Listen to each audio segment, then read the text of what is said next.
Boas-vindas, viajantes das galáxias. Vocês acabam de aterrissar em mais um episódio do Código 42, o podcast que busca as respostas para as questões mais fundamentais da vida e do universo de quem pilota o seu próprio negócio. Eu sou a Mirna. Eu sou o Cris. E você está convidado a pegar uma carona nesse próximo papo. Aperta o cinto e não entre em pânico.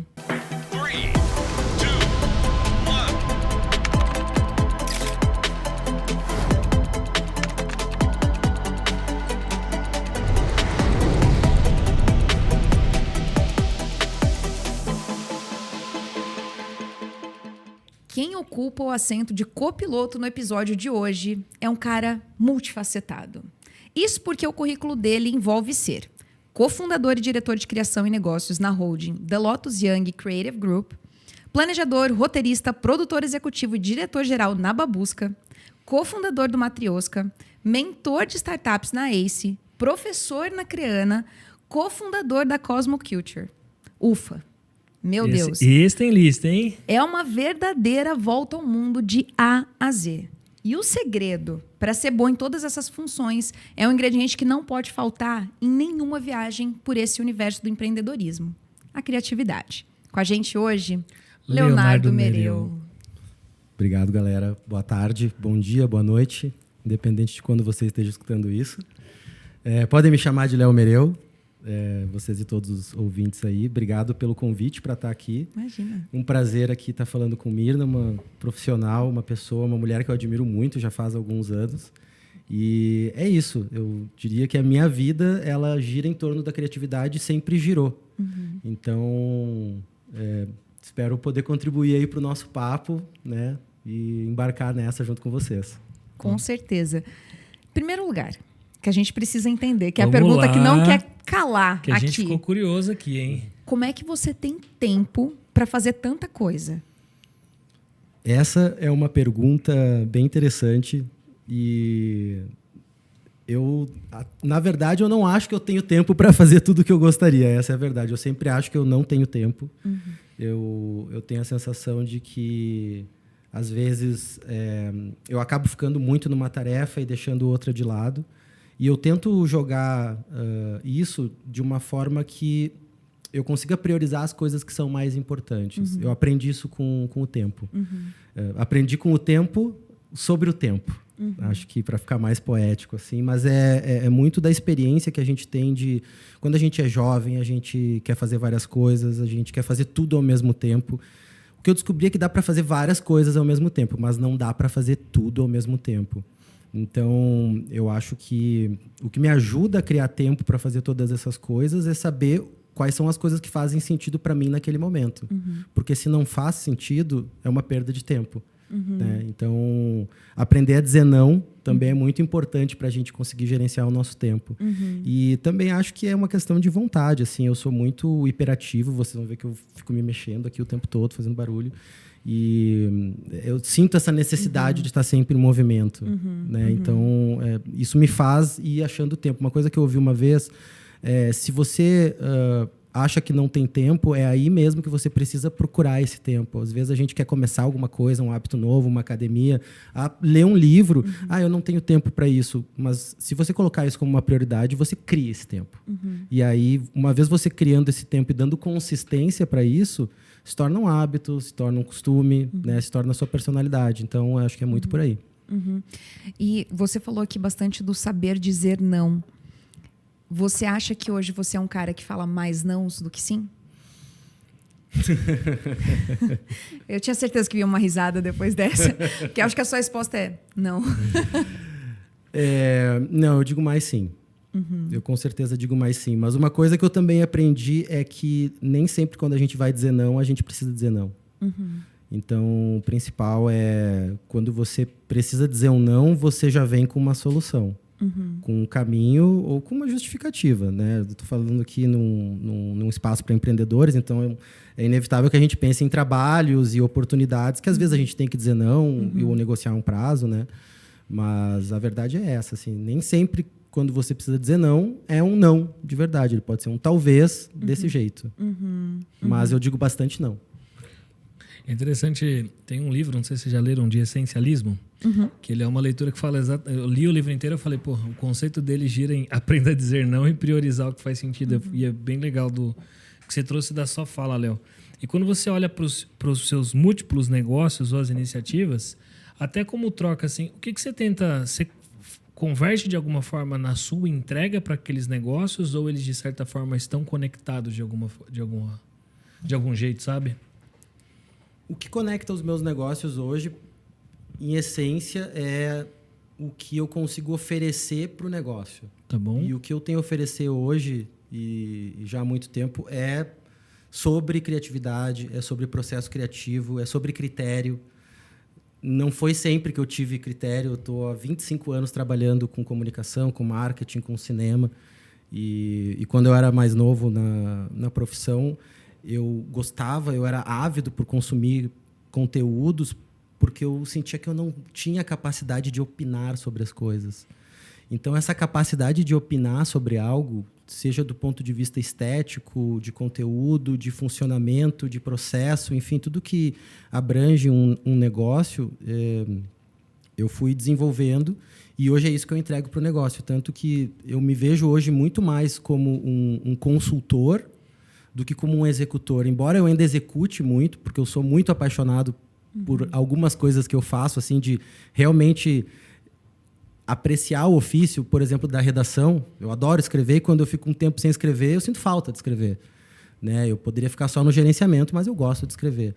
Então, eu diria que é isso. É esse olhar que eu consigo juntar pontas para chegar em objetivos. Depois de já ter passado por tanta coisa, tantos projetos, lidado com tantos clientes, 25 anos, 30 empresas, eu acho que mais de 30 empresas eu já trabalhei. Já faz 11 anos que eu estou com a Babusca, mas antes disso a minha história foi bem dinâmica, digamos assim. E eu acho que essa capacidade de costurar com criatividade e de resolver desafios. Acho que isso converge em resolver desafios. Legal. Não, eu fiz essa provocação, que eu gostei da sua frase, né? Que com o tempo eu entendi mais sobre o tempo, né? E geralmente o pessoal cospe teorias para cima da gente, né? Um bom negócio é um negócio com foco, 100% em cima de um. Só que cada vez mais eu entendo também isso, que é qual é o meu maior valor que eu entrego para as iniciativas ou os negócios que eu tenho. Isso não significa necessariamente que eu posso ter uma única iniciativa. Perfeito. Que era um pouco do que a gente tinha conversado aqui nos bastidores, assim.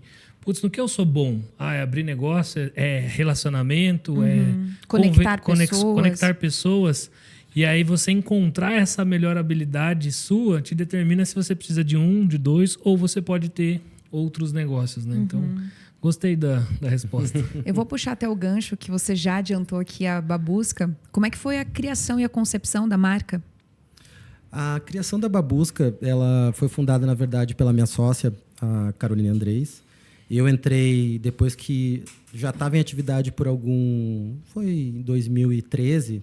A agência foi fundada em 2009. Mas ainda era um negócio muito... embrionário. Muito embrionário. Tinha alguns projetos, eram pouquíssimas pessoas. Chegou a ter uma equipe grande para um ou outro projeto. Mas quando eu entrei eram 3, 4 pessoas. Né? Não tinha essa cara de agência, né? Que inclusive a gente já não está mais com a cara de agência. A gente, inclusive, já questiona esse termo de agência, mas acho que isso daí já é outro papo, né? Mas falando um pouquinho sobre a criação da marca Babusca, vou falar pelo menos da experiência que eu tive quando eu entrei, porque foi a primeira coisa que eu quis mudar. Porque era uma agência de conteúdo, era uma empresa voltada para conteúdo, e eu venho da publicidade. Então, eu comecei a trabalhar em agência de propaganda e publicidade, aquela clássica, old school, agenciona com 20 anos, 21 anos. Então, eu vim dessa escola, dos grandes publicitários, das grandes campanhas, Cannes, anuários, essas coisas. E isso somou com aquela visão de conteúdo e... Falando da marca Babusca, né, ela nasce de uma junção do que era entretenimento, que a gente identifica lá em Los Angeles, na Vine, e eu vou explicar por que eu fiz essa analogia, com a publicidade, que em Nova York fica na Madison.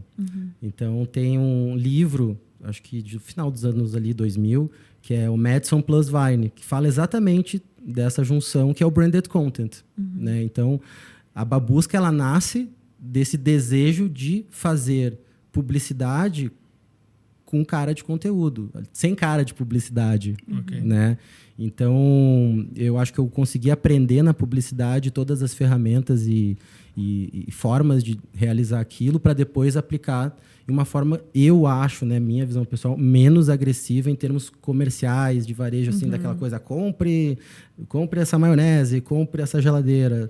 A gente constrói por que comprar essa maionese, por que comprar essa geladeira. Olha histórias de quem compra essa maionese. Quando vê a maionese, nem aparece. Ela está dentro de um contexto. Então, a Babusca, ela nasce muito com essa missão e esse propósito de ajudar as marcas a construírem narrativas relevantes em torno de produtos, em torno de serviços, em torno de posicionamento.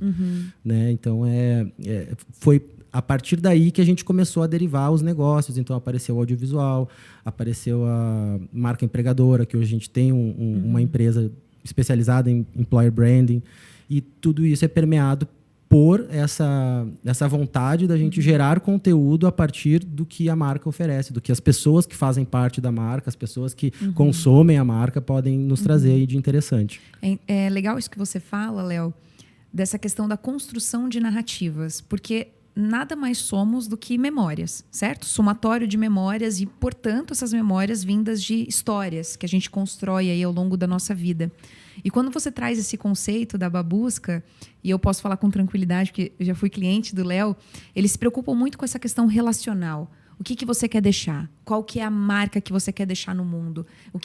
Quando as pessoas te veem, o que elas lembram? E eu acho isso fantástico e muito interessante. E aí, até resgatando, você falou que vocês começaram com 3 a 4 colaboradores. Sim. Estamos em quantos hoje? Estamos em quase 100. E aí eu vou para outra pergunta. Desde a concepção, vocês têm um formato de home office ou isso veio se adaptando para esse processo de anywhere office, né? Então tinha ali o projeto de físico, né? Então todo mundo se reunia bem no esquema agência, que era bem típico em 2013, inclusive. Quando que foi essa migração? Quando que aconteceu? Veio da cultura da marca ou não? Foi implementado posteriormente? Conta pra gente os bastidores por trás disso. Legal. Inclusive, a gente falou sobre isso hoje na agência. Como eu falei, né, a Babusca ela foi fundada pela minha sócia. A Carol ela é jornalista, trabalhava em empresas de criação de conteúdo em Porto Alegre, isso 2007, 2008, e começou a ver uma oportunidade de produzir coisas mais parecidas com conteúdo para marcas. Nessa época, uma produção audiovisual, alguma coisa assim, custava R$1 milhão. As verbas de publicidade eram astronômicas, tudo passava pela TV. Essa questão do conteúdo para a internet ainda estava engatinhando, porque a própria internet estava engatinhando nessa época, né? O Facebook não tinha imagem, a gente tinha o Orkut, basicamente, né? E o que aconteceu foi esses ambientes, e aí eu vou pegar a comunicação e audiovisual porque é a minha experiência, eles, infelizmente, a grande maioria é tóxico, né? De N formas diferentes que a gente observa aí, a internet está aí, o grupo dos empreendedores do LinkedIn está aí com vários memes, né? Mas a grande verdade é que isso, infelizmente, era uma realidade e olhando para pessoas que não estão dentro dos padrões normais da sociedade, ou seja, assim, se você não é um homem branco hétero, talvez você não tenha tanto espaço aqui. E isso, falando de Porto Alegre, Rio Grande do Sul, era uma coisa bem forte naquela época. Eu sou muito privilegiado, entendo meus privilégios, tanto educacionais quanto, enfim, todos eles, né? Mas, mesmo assim, com todos esses privilégios, eu sentia o peso desses ambientes tóxicos, né? E a Babusca, ela surgiu exatamente para criar uma forma de trabalhar que a gente não precisasse ficar preso à influência de certas coisas que poderiam tirar a gente do nosso prumo, que poderiam desestabilizar emocionalmente, porque, afinal de contas, a gente está ali só para fazer o nosso trabalho, o trabalho que a gente gosta e bem feito. Né? E a gente sabe que, às vezes, a gente está dentro da empresa e acaba sofrendo com várias coisas. Então, esse é o cerne dessa cultura home office desde o início. A Babusca é home office desde o dia 1. Desde o primeiro dia que a Carol foi lá e sentou no sofá para trabalhar e fazer alguma coisa. Isso muito antes de eu entrar na empresa. Né? Eu, inclusive, quando eu entrei, eu comecei a a fazer parte e me tornei sócio e muito colaborador no sentido dessa construção do que a Babusca é hoje, eu passei por uma jornada até me adaptar, porque eu vinha da publicidade clássica, eu saía todo dia de casa para ir trabalhar, chegava na agência, trabalhava até a hora que fosse, né, voltava para casa cansado para começar tudo de novo no outro dia. Então, eu passei por essa aventura, não vou dizer que foi fácil, mas hoje, por exemplo, eu não consigo me imaginar trabalhando de outra forma que não seja não conectado a um CEP.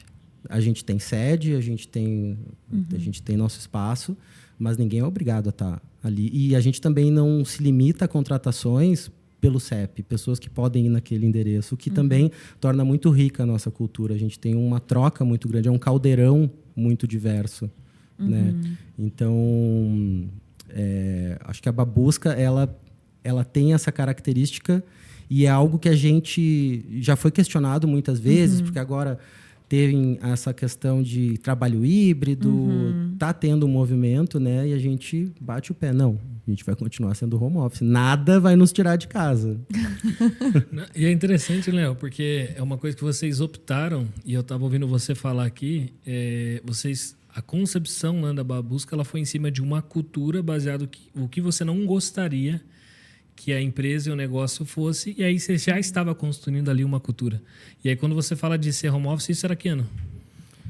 Isso a gente está falando de 2009. 2009, que era muito mal visto. Não, mas muito vanguardista, se Eu ia a gente falar para isso. para pensar hoje. Porque quando ele falou sobre o mapeamento, olhar para fora o que estava sendo feito, houve um caminhão de informação quando você fala dessa mudança do posicionamento em publicidade, propaganda, como a gente via, para conteúdos e outras estratégias. Esse caminhão de empresas, escala, crescimento, startup que surgiram foram alguns anos depois disso. A gente está falando ali de 2014, 2015, e era um posicionamento que vocês já tinham. E um posicionamento por exemplo, de cultura forte numa estrutura home office que muita gente hoje fala que não funciona, que não há como fazer. E é engraçado que a gente teve uma outra entrevista com uma opinião totalmente diversa. Tipo, cara, não é muito bem a cultura que não funciona, o home office que não funciona. Mas está relacionado sobre como que você gerencia, como que é os seus ritos e tudo mais. Só que, de certa forma, Léo, aqui vai uma pergunta de curiosidade mesmo, né?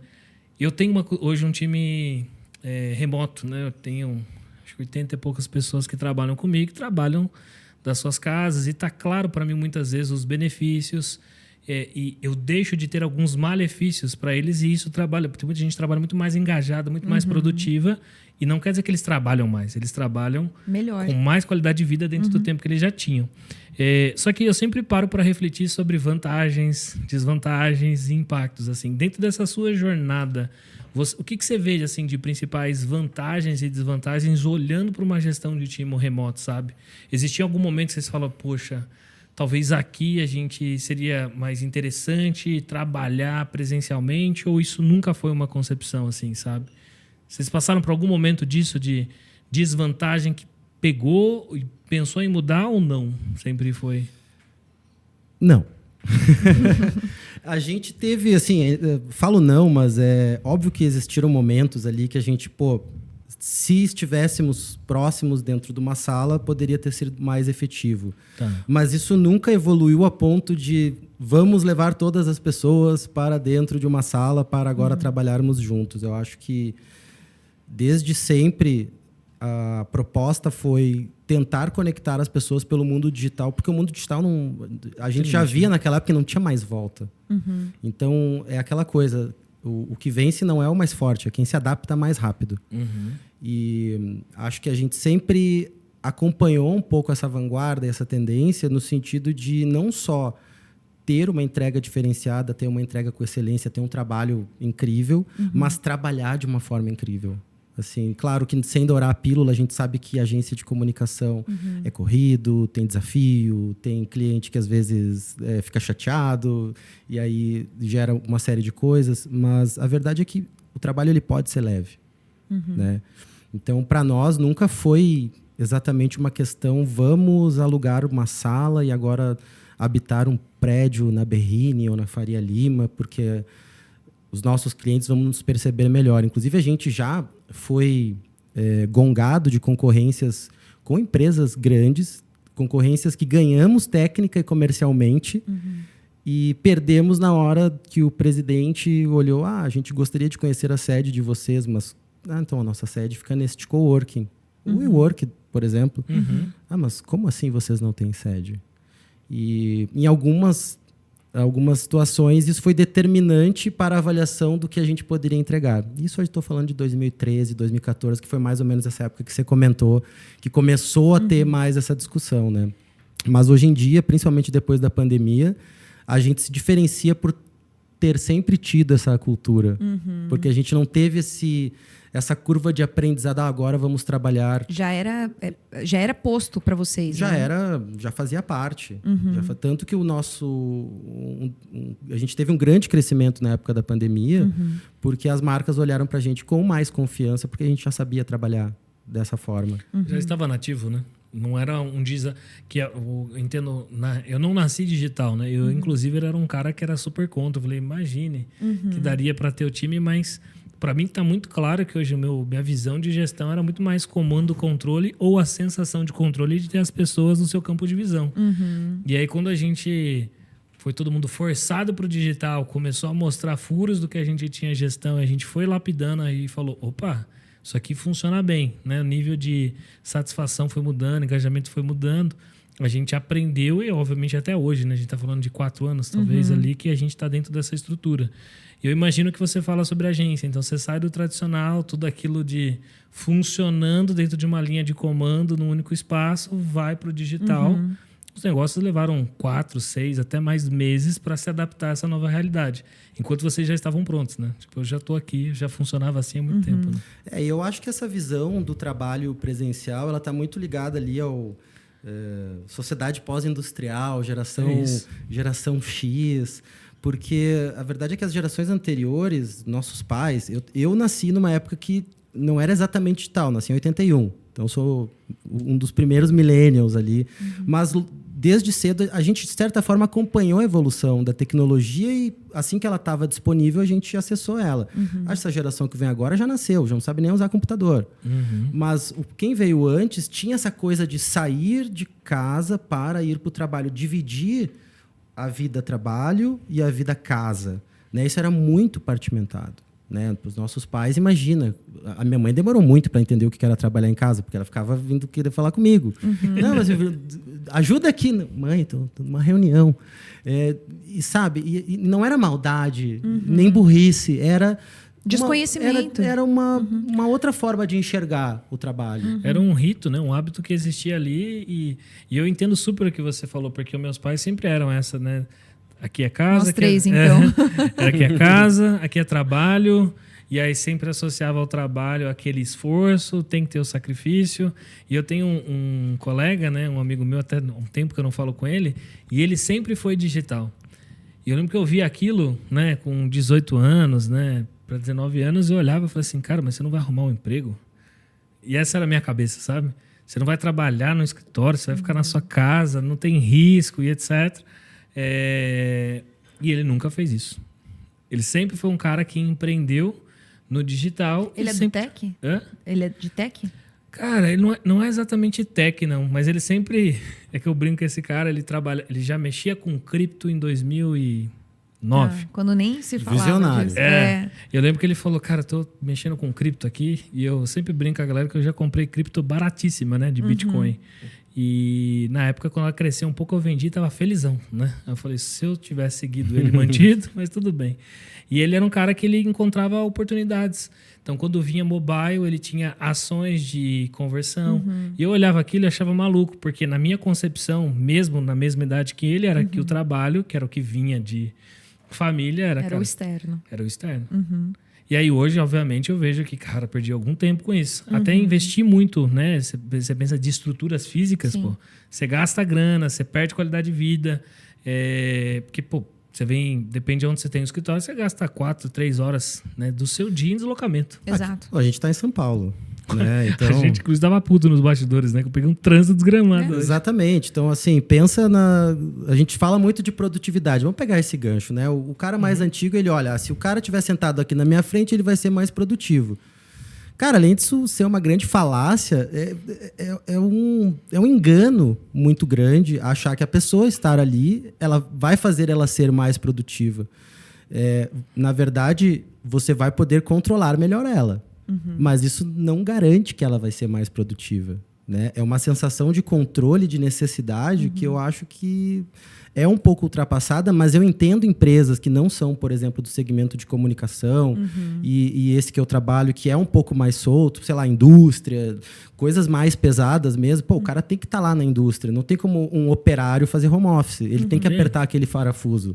Sabe? Então, faz super sentido, né? Mas dentro dessas profissões que a gente tem essa liberdade maior, pô, não preciso estar ali sentado, pô, vou produzir um conteúdo, eu vou fazer um controle. E ainda mais falando de criação, né, Léo? Às vezes, no conforto do nosso lar, a gente tem insights muito mais rápidos do que sofrer esse estresse do dia a dia, de deslocamento, de chega e de vivencia aquele ambiente que muitas vezes não é um ambiente que é propício para que você consiga desenvolver coisas novas. Então, eu concordo. O meu time também está 100% home office e todos os dias eu recebo perguntas do tipo, onde vocês estão? A gente está onde você quiser. Literalmente. Anywhere, exatamente. E eu quero puxar o gancho de como é feita essa gestão, porque você fala que desde 2009, o que volto a falar é muito vanguardista, vocês têm essa cultura de home office. Como é que vocês fazem a gestão desses projetos? O que você orienta para quem está escutando aqui a gente de, olha, você quer ter uma cultura que ela seja eficiente, produtiva, responsável, implemente isso. Eu acho que para começar a falar em ter uma cultura, a gente tá todo mundo na mesma página, né? Não tem como a gente ter produtividade, ter uma empresa, ter um negócio próspero e saudável sem cultura, sem cultura forte. Não é só contratar uma consultoria que vai escrever um documento bonito e apresentar para as pessoas e no outro dia ninguém lembra mais nada. A cultura forte ela é feita todo dia e ela é um organismo vivo. Ela não é algo que deve ser imposto se não faz sentido. A gente construiu a nossa cultura desde o início, mas teve um momento de virada de chave que a gente profissionalizou. A gente chamou uma empresa de fora para nos analisar as lideranças, né? Porque o mais importante, quando a gente começou a construir a cultura da Babusca, isso foi em 2016, foi a gente conseguir passar no posicionamento da agência quem a gente é e o que a gente espera em relação ao trabalho e em relação às pessoas. Né? E hoje, eu acho que é muito importante estabelecer que, por mais legal que seja uma empresa, e aí apareceram várias empresas que tem ping-pong, que tem piscina de bolinha, que tem máquina de fliperama. Eu acho super legal. Inclusive, quando eu trabalhava em agência de publicidade, eu adorava isso. E posso dizer, eu nunca fui tão disperso, porque todo momento eu estava exposto àquelas distrações. Então, a cultura home office, ela precisa ser escrita, ela precisa ser falada e ela precisa ser cultuada. Acho que é esse o termo, cultuada em todos os pontos de contato, com todas as pessoas. Eu trabalho hoje com, digamos, 100 pessoas que estão no time, mais todos os clientes e todos os parceiros, e a gente precisa estar na mesma página para conseguir avançar juntos, né?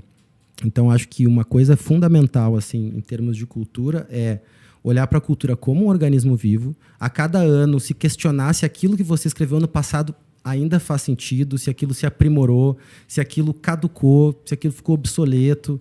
E a gente tem esse olhar, assim, de estar sempre tentando adaptar a cultura para a nossa necessidade de agora. E a nossa necessidade, eu não falo só de investidor, de sócio. É uma necessidade humana. Né? Então, eu vejo hoje uma empresa fundamentada em 3 pilares. São as pessoas, são as lideranças e são os clientes. Né? Então, isso tem que essa cultura ela tem que funcionar de uma forma que conecte todo mundo de maneira fluida, que a gente consiga ter bons resultados. E acho que outra coisa sobre cultura também que é muito legal é que ela precisa ser verdadeira. Assim, não adianta... eu vim aqui contar uma história sobre um picolé do nono Ludovico. Vocês lembram do Dileto? Essa história, ela vendeu por muito tempo, mas ela era mentira. Então, se a cultura não tem verdade, ela se esvai. Então, quando um empreendedor, um dono de negócio está construindo a cultura da sua empresa, é muito importante que ele se veja nessa cultura. Porque as pessoas vão cobrar essa verdade. Ele não vai conseguir emular alguém que acredita naquela cultura se ele não acreditar.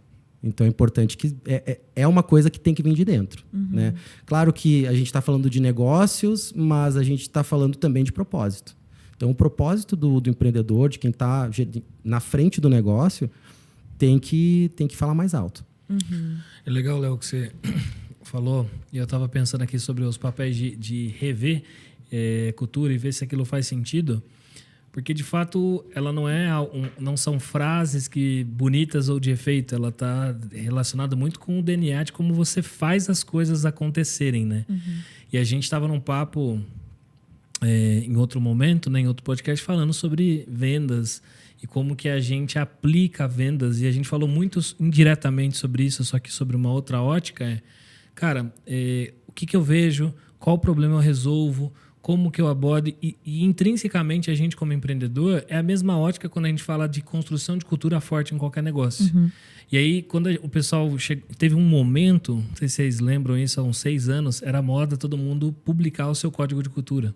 Então, pelo menos no mundo tech era comum, o código de cultura nosso é esse, o código de cultura é assado, e geralmente a galera pegava isso e falava, vou fazer o meu.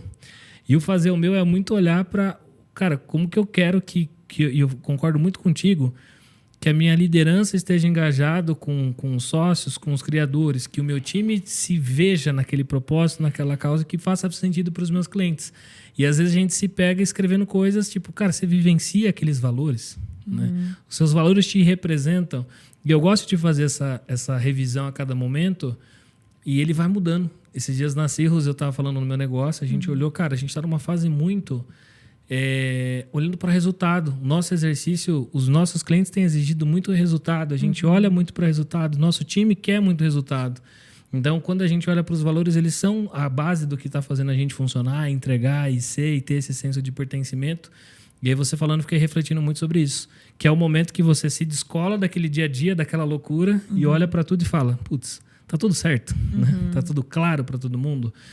E não simplesmente escrever e deixar aquilo bonito ali na parede ou no institucional. Né? Porque a gente só vê o verdadeiro resultado na prática. É isso. Então você escreve, você precisa praticar. Precisa ter consistência para saber se aquilo funciona. Não é de uma hora para outra. É que nem fazer um ad. Né? Você não vai ter um resultado em 2 dias. Você vai ter um resultado em 15, 30. 2 meses, né? Então aquilo precisa ser vivenciado até chegar a esse insight, a gente precisa corrigir essa rota, a gente precisa ir mais para cá, a gente precisa ser mais claro. A gente já teve algumas dessas frases de cultura que funcionavam muito bem, era muito acolhedora, era fofinho, gerava bons adesivos, mas chegou um ponto que foi exatamente o que você falou, a gente precisava focar mais em resultado, focar mais em excelência, em entregáveis. E aí foi quando a gente atualizou mais uma vez a cultura, né? Mantendo aquela pegada acolhedora, mas assim, aqui é uma empresa. Né? Então a gente está aqui trabalhando todo mundo junto por um bem comum. E é muito porque valores, cultura, ele acaba sendo um direcionador, um modelador, né, de parâmetros para a gente. Você usa aquilo, de certa forma, para modelar comportamentos esperados. E aí as pessoas têm que estar compradas com isso, porque é aquilo que você entende que é o importante para o negócio. Então, eu gosto muito disso. E, Léo, quais são ritos que você tem quando você falou de liderança, de equipe? Quais são rotinas, né, que vocês têm dentro para poder levar essa cultura, sabe, para a equipe ou para os clientes? Tem algumas coisas que vocês fazem, assim? Sim, a gente tem diversas reuniões, assim, reunião é um negócio meio anos 90, né, mas calls. Weeklies, dailies, mas enfim, a gente fala muito. A verdade é que eu particularmente acho que a gente precisa conversar. Às vezes a gente consegue resolver com uma mensagem de WhatsApp, às vezes dá para resolver com um e-mail, mas às vezes a gente precisa conversar. E nesse tempo eu descobri, principalmente agora, pós-pandemia, que a gente passou a se ver menos. Porque, só abrindo um parênteses, o home office é muito legal, nos dá toda essa liberdade. Mas, às vezes, a gente se ressente dessa troca mais próxima das pessoas, né? Então, eu acho que o principal, assim, rito é a gente manter essa comunicação ativa. Seja em alinhamentos de briefing, de pauta, passar trabalho junto. Eu trabalho bastante com audiovisual. Então, um rito que eu tenho quando eu estou com um projeto audiovisual, eu chamo todo mundo para ver as etapas do trabalho no momento que cada etapa é cumprida. Então, quando a gente tem o roteiro, junta todo o time, a gente passa o roteiro. Quando tem o storyboard, a gente junta todo o time, passa o storyboard. Quando tem o vídeo pronto, a gente assiste e todo mundo comenta e troca e traz referências. Então, esse tipo de rito, ele é muito importante. Claro que a gente sabe que às vezes a agenda está super corrida, mas fazer mais uma reunião. Mas 15 minutos, 20 que você dedica ali para fazer um alinhamento com as pessoas vai economizar muito tempo de refação depois. Totalmente. E tira muito ruído. Porque a interpretação do que é escrito, ela vem com o emocional, com o límbico. E quando a gente fala com a melodia da voz, com a postura, com a velocidade, com tudo que você usa para poder incrementar aquela comunicação, facilita muito o entendimento da sua mensagem. E até, Léo, você falou bastante dessa questão da comunicação com o seu cliente interno e com o seu cliente externo. E vocês são uma empresa que estão crescendo ano após ano e eu tenho o privilégio de acompanhar isso de perto e estar sempre aplaudindo. Como é que é feita a contratação de novos colaboradores? Isso já é explícito na hora de contratar, do tipo, olha, o nosso formato é home office, o que vocês costumam escutar de objeções? Porque até você falou assim, o home office é legal, mas o contato humano ele é tão legal quanto. Como é que vocês contornam isso? Até pegando gancho numa coisa que você falou sobre a cultura e as pessoas estarem compradas, né?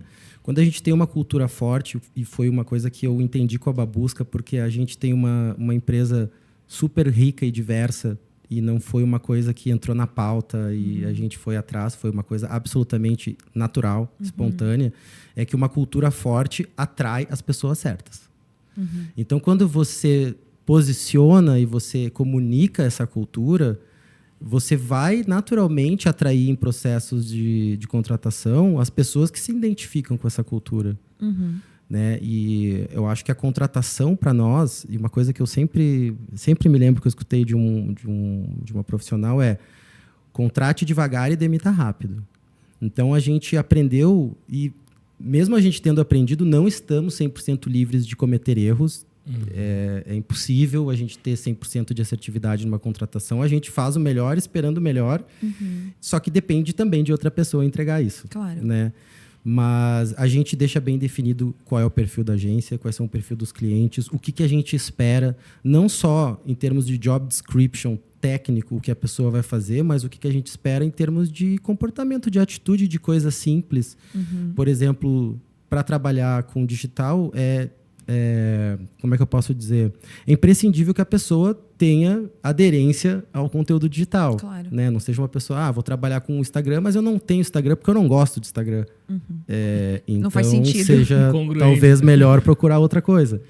Então, essa identificação do perfil, ela acaba sendo natural, porque muitas vezes, quando chega alguém numa entrevista, a pessoa já viu sobre a agência, ela já viu o trabalho, ela já conversou com alguém, ela já está assim, nossa, eu quero muito trabalhar aí porque vocês são exatamente a empresa que eu gostaria de trabalhar. E claro que isso não faz de nós uma empresa perfeita, a gente tem desafios, mas a gente sabe que nesses pontos que a gente trabalha, a gente é muito forte, de cultura, de relacionamento, da forma como a gente entrega e trabalha, e isso acaba atraindo, né, as pessoas que dão match com esse perfil. Léo, eu quero aproveitar, porque o que eu escuto muitas vezes de alguns clientes que trabalham no formato ou híbrido ou home office, especialmente até com o que rolou em termos de sociedade, com pandemia e tudo mais, é o esgotamento e a exaustão advinda do home office. E Talvez porque essas pessoas elas não estavam adaptadas. Isso já é algo de vocês há 10 anos, pelo menos, né? Então, assim, que está realmente ferrenho. Como é que vocês lidaram ou lidam com essa questão emocional, psicológica, no contexto do home office? Você quer saber como eu lido pessoalmente ou como eu lido como empresa? Porque Os são dois. São dois pontos, né? Acho que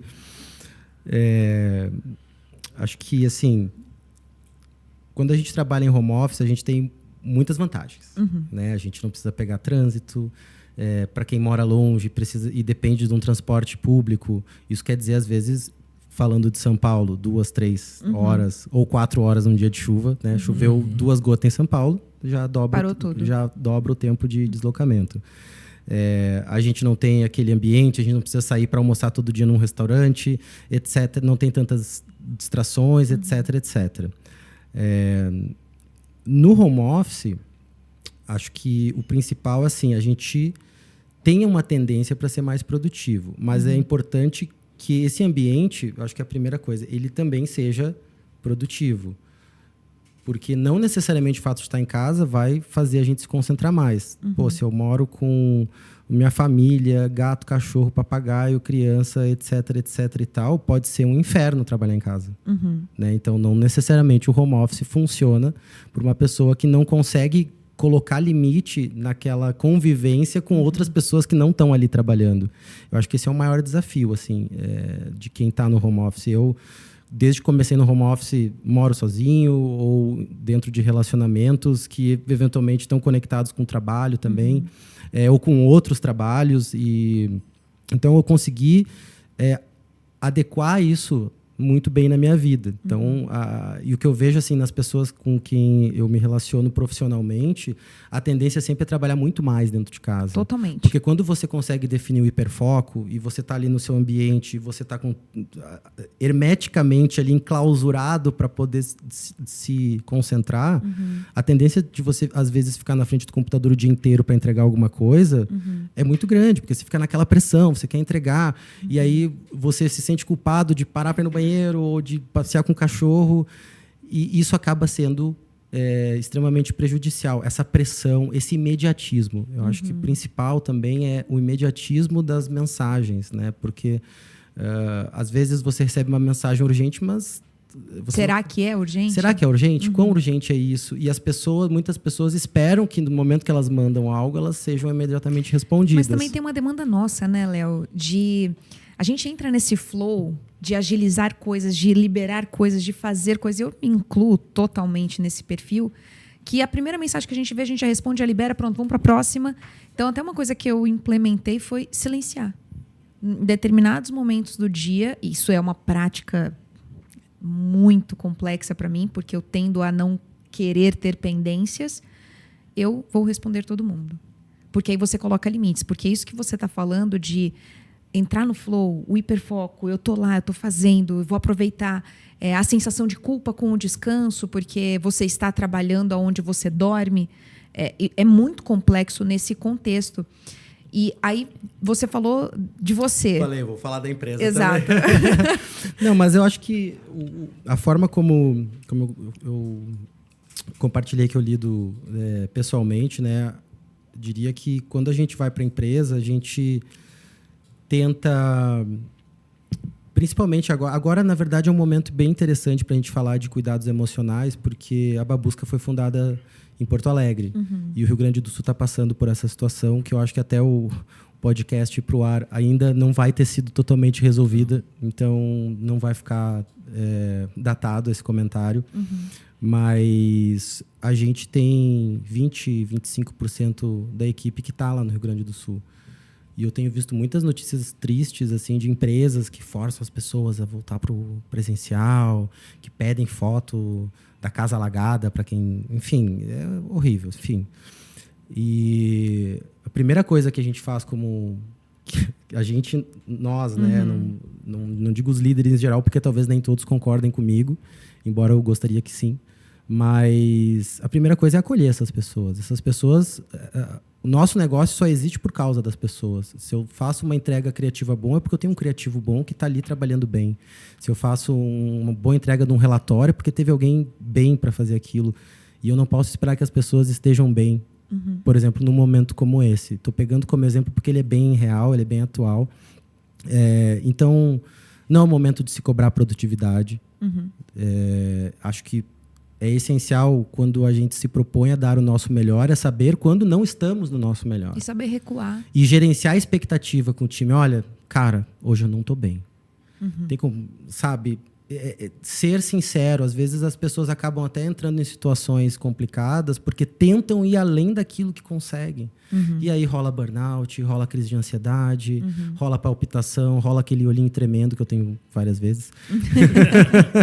Mas tem me acompanhado. Mas é muito sobre, assim, de novo, a gente é empresário, mas a gente é humano. Eu não seria capaz de impor algo assim quando eu sei que as pessoas não estão bem. Eu estou falando da situação do Rio Grande do Sul, mas também vou trazer para uma coisa mais do dia a dia. As pessoas estão em casa, as pessoas têm família, as pessoas têm vida. É aquela coisa, ninguém sabe o corre do outro. Ninguém sabe o que a outra pessoa está passando. A foto do Instagram não diz o sentimento da pessoa. A gente só mostra o nosso melhor nas redes sociais. Então, entender que nem sempre as pessoas vão estar bem é algo essencial, né? Para que você possa... E ter esse diálogo para que você possa... fulano não está bem, então vou passar aqui para o fulano que está melhor, ele vai dar uma ajuda. E gerenciar isso não de uma forma fatalista. Agora o cara não pode trabalhar, então eu estou ferrado. Não, cara. Assim, você é o gestor. Acha uma solução, sabe? Então... Essa questão emocional, a gente também trabalha com um suporte hoje que é da Mudar. Saiu um R meio puxado, né? Mudar. E eu sou de Porto Alegre. Mas é uma plataforma super legal que tem um acompanhamento psicológico. Então, eles dão várias palestras, dão workshops. E a gente também tem uma modalidade onde as pessoas podem acionar profissionais de psicologia caso estejam em alguma situação, tenham planos ali. Então, é uma forma da gente também ter um canal ali para a pessoa, se ela não está se sentindo bem, se ela está com algum desconforto, seja ele qual for, a gente não fica sabendo. Não tem um relatório, fulano está com tal... Não, nem quero ver. É sigiloso. É sigiloso, obviamente, né? Então, essa também é uma forma que a gente encontrou de possibilitar, né? Um suporte emocional além daquele que a gente pode fazer como gestor. Perfeito. Porque a gente pode ir até um certo ponto. Eu não posso interferir na vida pessoal das pessoas que trabalham comigo. Né? Interessante. Você falou uma coisa, Léo, eu estava pensando aqui dessa jornada de aprendizado, né? E a gente vem acompanhando muito isso, a entrega, tempo que a pessoa trabalha. Então, existem várias ferramentas para a gente monitorar. E um dia, acho que no passado, a gente falou reunião geral de urgência. A gente colocou das 10 a meio-dia. E aí eu lembro que a galera entrou para a reunião geral tudo tensa, tipo, puta, lá vem e tal. E a gente falou assim, galera, essa reunião aqui é para vocês descansarem. Então, quero que todo mundo para e use essas 2 horas para vocês, para a família, um almoço de qualidade. Então, aproveitem esse momento. Incrível. Porque a gente a galera tava entrando nessa pira, sabe? De tipo, eu tô aqui, eu não posso parar e etc. Eu não lembro exatamente o contexto ou o porquê a gente fez, mas eu sei que era para um desses pontos e a gente falou, agora é o momento de vocês se conectarem. Mas eu tenho... Cara, ninguém vai acessar porque tá tudo bloqueado. Que legal. E aí a gente colocou isso porque... E aí a galera foi pegando isso. Que às vezes, tipo, você tá na sua casa, você tem o seu horário de almoço, você não tem que se punir de estar sentado na frente da TV e assistindo e etc. Você tá no seu tempo. E muito menos achar que você está em home office, você tem que ter 4 horas de produção sem parada. Se você estivesse no escritório, você ia parar para tomar um café. E a gente foi estimulando eles a terem rotinas que ele faria de qualquer jeito. Você não para não tomar um café de 10 minutos, se conecta com o seu time, sabe? Fazer ações simples. Eu lembro que a gente, em uma época, usou aquele Gather, né, de metaverso e tal, que a gente tentava ativar para sair desse loop. E eu gosto quando você fala, a gente tenta no processo seletivo, o que é muito difícil, é entender o contexto da pessoa também, se ela está apta ou não a estar num ambiente de qualidade para home office. E aí o time vai entendendo o contexto, onde você mora, qual que é a sua estrutura, com quem, porque não é uma questão de querer, né? Nem todo mundo tem uma estrutura capaz de trabalhar bem de casa. Você pode ter várias interferências ali que vai te gerar uma sobrecarga de trabalho. E a gente teve vários casos que era isso. A gente tinha uma pessoa muito esgotada, mas é porque talvez ela não estava no ambiente adequado, então ela tinha várias paradas durante o dia, então ela tinha um loop de sempre estar trabalhando e parando. E a gente sabe que fazer muita coisa ao mesmo tempo sem ter início, meio e fim daquilo também te esgosta. Claro. Então aí até alguns falavam assim, cara, não tá dando mesmo. E a gente, beleza. Se agora não é para ser, quando tiver o tempo adequado, a gente está aqui para você, porque eles optaram, por exemplo, por um trabalho presencial, entendendo que aquilo seria melhor. E a gente já teve alguns que voltaram para a gente. Falou assim, não, agora eu tô claro, tô preparado, porque foi a primeira experiência das pessoas trabalhando no modelo remoto. Então, só que eu entendo sobre o que você fala, é se preocupar com a pessoa e estar disposto a aprender, porque você vai ter que mexer em várias coisas, né? E uma das coisas que a gente também fez, até trocando aqui, né, na Cirrus, foi o auxílio, né? Quando a gente fala de auxílio home office, etc. Muitas da nossa área, principalmente finanças e contabilidade, não tinha muito esse hábito, né? E a gente falou, tem que dar, é lei, dá. E eu falei, cara, não importa o que é obrigatório, o que importa é o que a gente precisa prover. E aí, para a pessoa, o que a gente faz todo mês de suportá-los é garantir que ele tenha uma boa internet, ele consiga ter uma boa mesa de trabalho, um bom local, contribuindo para que aquilo seja, de fato, um ambiente de trabalho. Então, às vezes falta muito, e eu concordo contigo, que é essa consciência do empreendedor, que no final somos humanos, né? Então a gente tem que se preocupar com as pessoas para que eles se preocupem com as pessoas que estão nos nossos clientes e a gente cria um ambiente saudável. E cadenciado nesse sentido, né? Aí não é, e eu entendo que também não é controle e comando, é confiança. A gente estava falando muito isso, assim, hoje no Brasil a gente tem que provar tudo.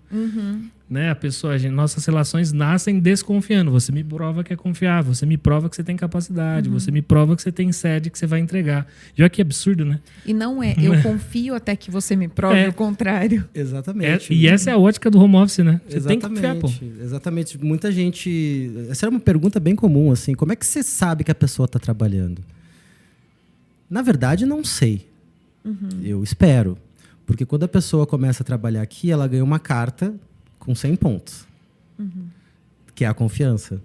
Quando há uma quebra de confiança, a pessoa perde pontos, até chegar a um nível onde não seja mais sustentável seguir com a parceria. Perfeito. Então, todo mundo que entra é legal. A gente parte desse princípio, como você falou, menina, até que se prove o contrário. Estamos correndo riscos, mas somos empreendedores. Então, empreendedores que não correm riscos, a gente sabe o que acontece. É um jogo. E eu também acho que é muito arriscado você demonstrar essa desconfiança, porque a partir do momento que você demonstra desconfiança, você quebra a confiança da pessoa na organização. E talvez ela passe a não entregar mais por conta dessa desconfiança. Às vezes você está desconfiado, a pessoa está super engajada. Então, de novo, a conversa é um dos melhores rituais que tem para construir uma cultura forte. Porque se você percebe que alguém está meio assim, é importante que a gente tenha esse feeling de ir lá e falar com a pessoa. Cara, o que está acontecendo? Às vezes é um problema pessoal e a pessoa precisa de 3 dias off, só que ela está com medo de pedir os dias de folga porque ela tem um projeto, ela acha que vai ser demitida, etc. e tal. E às vezes ela não vai nem cuidar do problema pessoal e nem entregar um bom trabalho. Sim. E isso vai se acumular e depois vai ficar pior.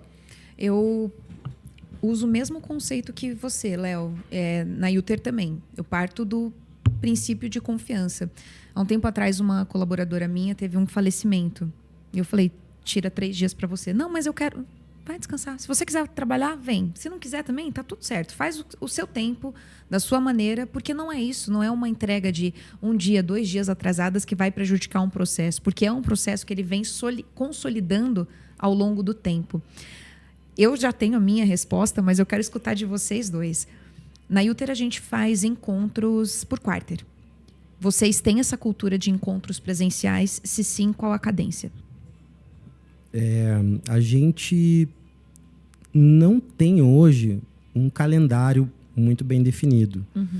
Até porque, desde a pandemia, o nosso time ele se expandiu muito pelo mundo. E eu falo pelo mundo porque a gente tem hoje colaboradores que estão no Canadá, estão na Europa, estão em todo o Brasil, então, São Paulo, Porto Alegre, Rio de Janeiro, Ceará, Salvador, Minas Gerais, Santa Catarina, Paraná. Então, é um pouco complexo a gente pensar em reunir, por exemplo, 100 pessoas em um lugar só. Eu teria que trazer as pessoas lá da Europa e do Canadá também para ser justo. Mas a gente tem uma dinâmica, e eu tenho batido muito nisso recentemente, principalmente para planejamento, para quando a gente tem um projeto importante, que tem que desenvolver uma entrega que é criativa, que tem que passar aquele sarrafo do bom, entre o bom e o ótimo. Né? Eu estimulo muito que a gente se encontre. E o time em si, como a gente está organizado hoje por squads, né? Cada squad tem um grupo de contas e tem uma equipe. Os squads, eles também têm essa autonomia para se encontrarem de acordo com os projetos, de acordo com os trabalhos, com a agenda, né? E a gente tem alguns pontos de contato hoje que são mais presenciais, mas eles acabam ficando hoje muito no sentido de ser coisas pontuais, quando é algum cliente, alguma imersão, ou confraternização mesmo. Perfeito. Porque realmente, quando a nossa equipe abriu muito esse leque... Aí ficou complicado. Quando a gente tinha equipe em São Paulo e Porto Alegre, era fácil. Levava ou todo mundo para Porto Alegre ou trazia todo mundo para São Paulo. E fazia alguma coisa, né? Hoje já é um pouco mais complexa essa logística. E você, Cris? Hoje a gente tem um pouco desse controle regional ainda de as regiões onde estão. Então, a gente tem 2 momentos, 3 na real, que a gente junta a equipe como um todo. Que é nos encontros de metas e OKRs, que a gente optou por fazer semestral e não trimestral, para o nosso negócio funcionou mais. Então, nesse planejamento do semestre e revisão do semestre anterior, que geralmente isso é julho e janeiro, que a gente senta, time se reúne e os times, mesma coisa, os times têm essa autonomia de discutir planejamento, de se encontrar, de que está em projeto, a gente também viabiliza aqui. E às vezes é engraçado que essa cultura é legal, que às vezes todo mundo é de Americana, né? Por exemplo, na região, vamos se encontrar. Então, às vezes teve alguns... Isso rola muito. A galera tá trabalhando junto, na casa do outro, isso acaba acontecendo. E agora, esse ano, a gente está com treinamento mesmo. Então, até comentei essas 2 semanas, eu fiz um dia de treinamento, falando sobre nova economia, startup, modelo de negócio, e a galera pediu, seria legal se a gente fizesse isso um dia no escritório. Aí é uma loucura que você tem que quebrar as agendas de todo mundo e trazer para lá, mas como rito isso, e daí a partir de eventos de celebração. Então, antes a gente reunia no aniversário, agora mais da festa de final de ano, que junta todo mundo, sabendo que, eventualmente, uma ou outra pessoa não pode estar, porque a estrutura de contrato em si é remoto, mas geralmente a gente tem 98% das pessoas vão para lá. Que legal. Meu sonho é fazer um retiro com todo mundo no Alto Paraíso, lá em Goiás. Ai, que delícia! Talvez 2030. Léo, para a gente começar a caminhar aqui pro final, eu tenho uma pergunta que é um tanto também quanto capciosa, mas muitas pessoas, muitos empresários, empreendedores, eles advogam contra o home office com a justificativa de que plataformas como o Zoom, por exemplo, já incentiva a volta, né, para o presencial. E eu queria saber o que você pensa sobre isso. Será que meu advogado está online? O que eu penso sobre quem que é contra o home office?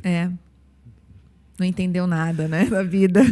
Volte 2 casas. Então, vamos ser justos, né?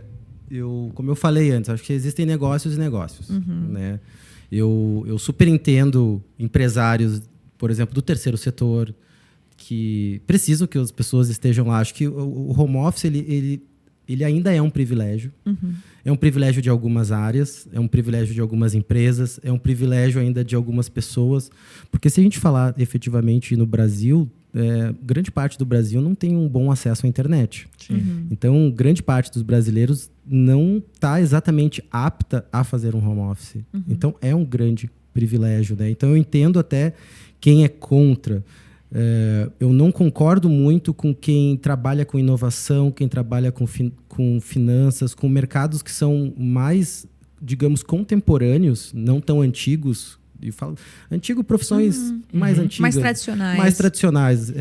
Então, quando a gente fala de novos negócios, nova economia, né? Vamos falar de nova economia. Quem está na nova economia ou quer fazer parte da nova economia tem que aceitar que a forma de trabalhar mudou. A gente não está mais numa sociedade onde trabalhar até morrer e depois desfrutar, depois de aposentado, né? Isso não faz mais sentido. Inclusive, nos anos 80, as propagandas assim, de férias, de viagens, só tinha casal de 60 anos. Porque é quando as pessoas tinham o direito de parar e viajar. Hoje em dia, você tem 35 anos e você está viajando. Você está, inclusive, trabalhando e viajando. Né? Então, eu acho que se você está num negócio que almeja ou faz parte da nova economia, você tem que estar aberto a entender quais são as regras da nova economia. A gente tem aí agora a geração Z, em breve vai ter a geração Alpha, que já não aceitam mais a imposição do trabalho como uma jornada obrigatória, como os nossos pais. A gente entra na questão do ócio criativo, que eu acho que é fundamental. É difícil falar de home office sem falar de ócio criativo e não confundir com ócio. Né? O ócio criativo é exatamente você usar o tempo para ler um livro, para ver uma série, para fazer uma meditação, para fazer uma aula de alguma coisa, para brincar com seu filho. Isso é ócio criativo, né? E isso precisa tá junto, né? Não é tipo trabalho e aí eu vou descansar. Tem que ter um equilíbrio, né? E eu acho que quem não consegue ver isso, em algum momento vai se tornar obsoleto. Acho que é um caminho sem volta. De novo, dependendo muito do tipo de negócio, não quero parecer leviano para vir o cara lá, mas como é que o meu funcionário vai apertar o parafuso? Não. Cenários e cenários. Cenários e cenários, né? Mas o fato da pessoa estar sentada na sua frente não quer dizer que ela vai trabalhar melhor. E também o fato dela trabalhar em casa sem você fazer uma cultura forte também não quer dizer que ela vai trabalhar melhor. Então, é um trabalho de construção. Né? O home office ele pode funcionar muito bem se você conseguir planejar o seu home office para funcionar bem com as ferramentas certas e tendo os ritos adequados para que essa cultura seja forte e que você consiga ter equipes que estão aderentes a essa cultura e a esse propósito. Né? Então... Não, faz muito sentido. E você usou um termo de cultuar e eu concordo com isso. É cultura, né? Então você tem que falar, você tem que pregar, você tem que evangelizar sobre aquilo que você acredita. E é um pouco do que a gente falava no almoço, né? Totalmente. Sobre processo, documentação, playbooks, direcionamentos. E você não faz isso, e eu entendo que muitas vezes no presencial você dá a sensação que você tem uma melhor cultura, mas no final eu estou ensinando a pessoa todo santo tempo. Então, quão produtivo é isso também, sabe? Então, sempre eu tenho 2 pessoas paradas, enfim. E eu percebi muito isso, Léo, quando eu tinha a cultura do presencial, eu olhava para algumas pessoas e falava, nossa, essa pessoa é muito boa. E aí, quando foi pro home office, essa pessoa parou de produzir tão bem quanto ela produzia. E aí a gente falou, caramba, isso não funciona. Só que pessoas que eu não tinha percepção produziam muito mais. Perfeito. E aí você vai descobrindo coisas que você fala, não, aquele cara então ele era um bom comunicador, um bom falador. E às vezes bom vendedor, ele atrapalhava às vezes quem tinha uma capacidade muito grande e etc. Então é muito o que você pensa em que eu vejo, não necessariamente é o de fato que aquilo que entrega. Papo profundo, hein? Não, muita coisa. Daria para ficar aqui muito tempo. Pode ter parte 2, hein? É Já isso. fica o convite. Opa, bom demais. Já aceitei. Ô, Léo, indo para nossa última pergunta aqui. Quando você fala do guia de mochileiro, número 42 significa ali na história a resposta para o universo, da vida e tudo mais.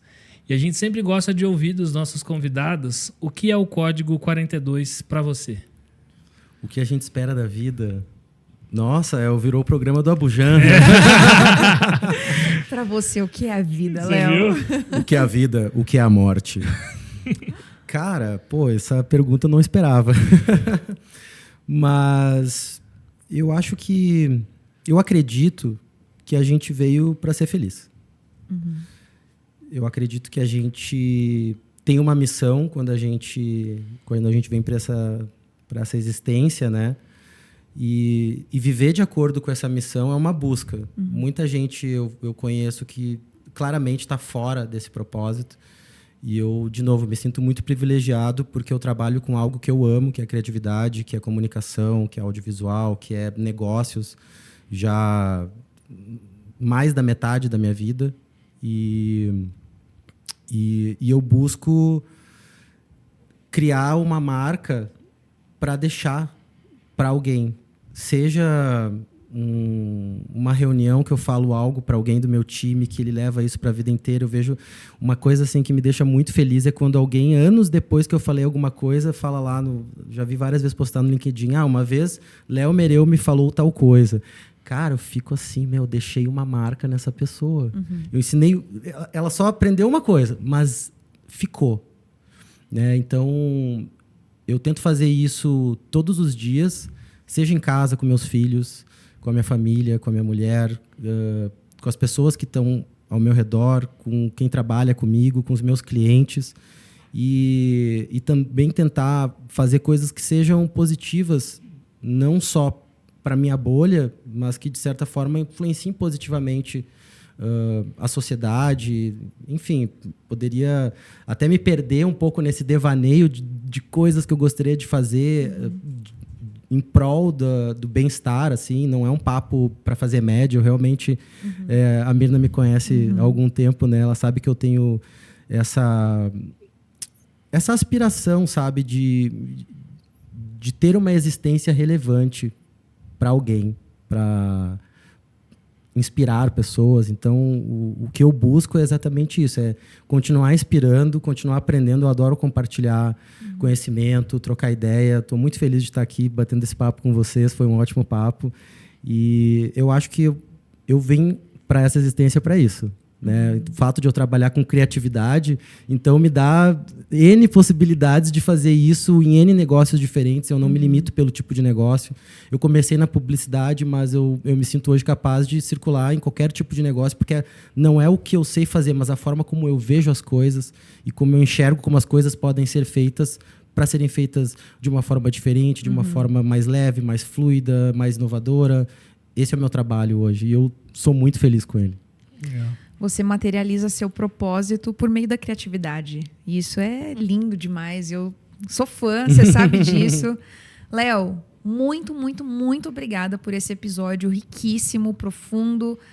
Assim como você, assim, trazendo tantos insights muito maravilhosos. E, claro, não podemos deixar de chegar aqui nesse final. Faça seu jabá.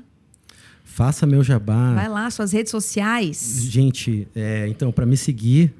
Léo Mereu, aliás, é @Léo Mereu, @Léo Mereu no Instagram, @Léo Mereu no LinkedIn, Babusca, Lotus Young, procurem aí, mandem jobs, se quiserem trocar ideia, fiquem à vontade.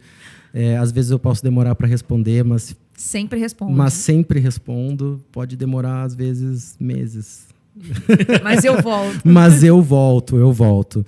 E não sei fazer muito bem o jabá. Eu sei fazer eu sei fazer o jabá para os outros, né? Para mim mesmo não funciona muito. Mas é isso, foi um grande prazer estar aqui. Obrigado pelo convite. Imagina. Se quiserem fazer a parte 2, estamos aí. Teremos com certeza. Com certeza. Cris, suas Papo redes. Incrível. Meu @cristiano.ffreitas no Instagram e no LinkedIn. E o meu @MiaBourraf em todas as redes sociais. E nós somos Código 42 Podcast no YouTube e no Instagram. Muito obrigada pela sua presença, muito obrigada pela sua audiência. Deixe seu like, compartilhe esse episódio com quem precisa saber disso. Até a próxima. Valeu. Até mais. Valeu.